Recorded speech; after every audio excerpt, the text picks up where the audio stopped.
अस्सलामुअलैकुम दोस्तों, आज की वीडियो में हम आपको एक बहुत ही असरदार कुरानी वजीफ़ा बताने जा रहे हैं। सूरह कुरैश का आज़मूदा अमल जो दुश्मन से निजात के लिए बहुत ही फ़ायदा मंद है।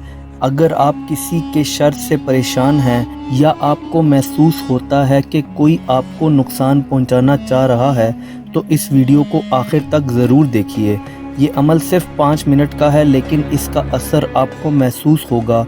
ये सिर्फ एक रूहानी अमल नहीं बल्कि एक कुरानी हिफाजत का ज़रिया है जो आपकी ज़िंदगी में सुकून और अमन लाएगा इंशाअल्लाह। अल्लाह आपको अपनी हिफाजत में रखे, आमीन। आप भी कमेंट में आमीन लिखकर दुआ में शामिल हो जाएं।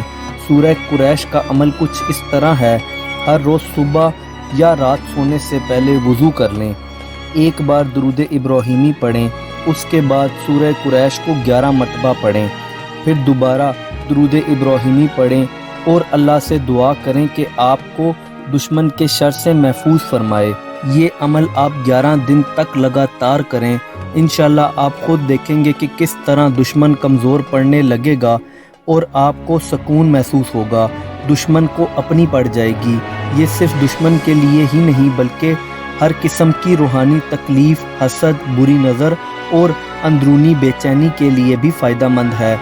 जब आप कुरान की सूरत का अमल करते हैं तो सिर्फ लफ्ज़ों का नहीं बल्कि ईमान का भी असर होता है। लिहाजा अपने ईमान को पुख्ता रखते हुए इस अमल को करें। अगर आपको ये वीडियो पसंद आई तो ज़रूर लाइक करें, शेयर करें ताकि और लोग भी इस रूहानी मदद से फ़ायदा उठा सकें। हमारे चैनल को सब्सक्राइब करना ना भूलें ताकि आपको ऐसी ही पावरफुल वजीफ़े की वीडियोस मिलती रहें। जज़ाकल्लाह खैर। अल्लाह आपको अपनी हिफाजत में रखे, आमीन।